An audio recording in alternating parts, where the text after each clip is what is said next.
YNW Melly is having a very hard time within jail right now. From his case lasting so many years now and him being denied bail several times, he's now having serious evidence stacked against him, and here is why YNW Melly is begging to be released from jail. So YNW Melly's last court hearing was around 1 month ago. That's when a bunch of new evidence came out, and as well as this photo of YNW Melly awaiting to step into the courtroom. So this photo, YNW Melly, he looks very concerning. Usually Melly looks very confident. He was smiling in all of his other court hearings until this photo ended up coming out, and this is probably because of all of the new evidence stacked against him. Now allegedly there's a much higher quality photo that I sadly can't find. He seems to look as if he was crying before entering the courtroom, and that's just coming from some very reliable sources online.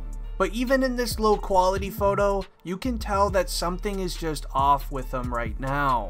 So in the past, YNW Melly would send out messages to his fans while behind bars very often on his Instagram.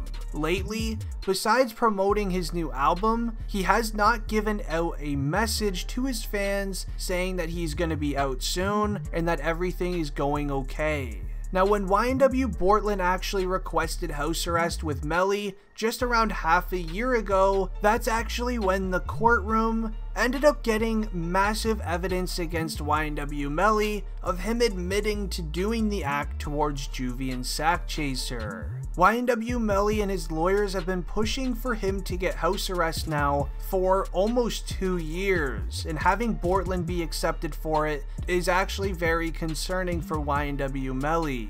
And this is because at the court hearing, it was announced that on YNW Melly's cell phone, there was a video of him actually admitting to doing the act. The piece of evidence in the courtroom states, and I quote, "Then also we have a video of Mr. Demons admitting to doing an act towards 2 individuals in the head."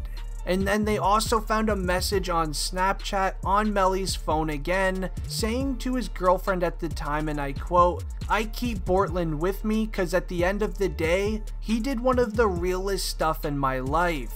Now this is very significant evidence, as this could be YNW Melly's way of thanking YNW Bortlen for not snitching or saying anything to what happened to Juvy and Sakchaser. Now while it hasn't been released to the public yet, it has been said that the evidence was talked about again at his latest court hearing, which is the same time where YNW Melly looked very defeated and kinda looks like he's surrendering almost. Here's a list of evidence and what happened the day Juvy and Sakchaser sadly passed. Now, a list of some even more evidence that came out against YNW Melly states, and I quote, "This video was on Mr. Demon's cell phone, which was brought to my office by Jameson Francis." And that is how we had that. And that is all of the evidence that Your Honor has. The next court document states, and I quote, "These particular cell phones, which were both iPhone 10s, were on the T-Mobile network." And so T-Mobile has a very interesting feature where it will tell you the environment that the cell phone is in. So from these cell phone records, I can tell you the exact moment Demons got out of the car and staged the drive-by location. So right there, that is some pretty significant evidence against YNW Melly, especially if you're very up to date with what is currently going on in the courtroom. In case you aren't aware, law enforcement believes there was something very strange that happened on the day Juvy and Sakchaser sadly passed.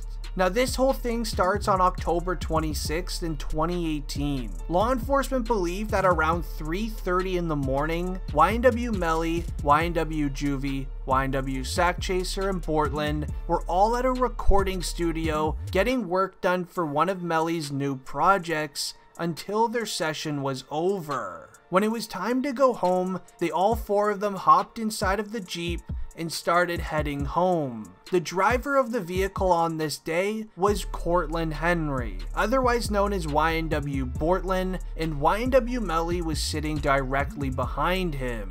So YNW Bortlen ended up driving on a back road home. This was to skip the early morning traffic, as it also was 3:30 in the morning and people tend to go to work around that time.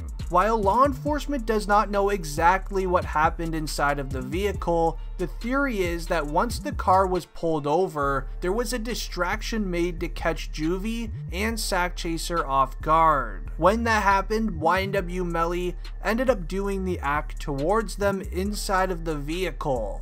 Law enforcement believe that it was YNW Melly who did this act, as YNW Melly sent his girlfriend at the time 2 weeks later a Snapchat saying, and I quote, "I keep Bortlen with me because at the end of the day, he did one of the realest stuff in my life."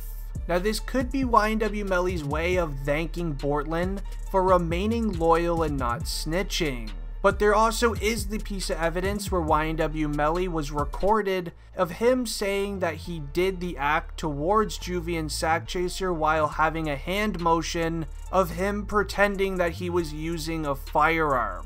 Now, however, after the act was done, the Jeep was brought into a side parking lot where nobody was in sight. This is where allegedly YNW Melly and Bortlen, they roughed up the vehicle on a 360 motion to make it appear as if a drive-by occurred to their vehicle. Now, this would end up being YNW Melly and Bortlen's excuse for this happening when they finally brought Juvy and Sakchaser to the hospital. Now, the very strange thing about this entire case that I mentioned earlier is that when the act was done and YNW Melly claims there was a drive-by that occurred to their vehicle, why did it take YNW Melly and Juvy 40 minutes to get medical attention for his two best friends, Juvy and Sakchaser? So instead of calling an ambulance for immediate help or calling, the police in general that a drive-by just happened, YNW Melly and Juvy waited 40 minutes before getting his two best friends medical attention. This obviously makes law enforcement believe that they used that 40 minutes to pull their Jeep into a side parking lot and then roughed up the vehicle themselves while getting rid of the firearm that was used on the day it happened. But to me personally, I don't know if it's just because I'm a huge YNW Melly fan or because how confusing this case is, I strongly believe YNW Melly is telling the truth. I believe YNW Melly is telling the truth when he says a drive-by happened. If you think about the facts, they were on a back road home.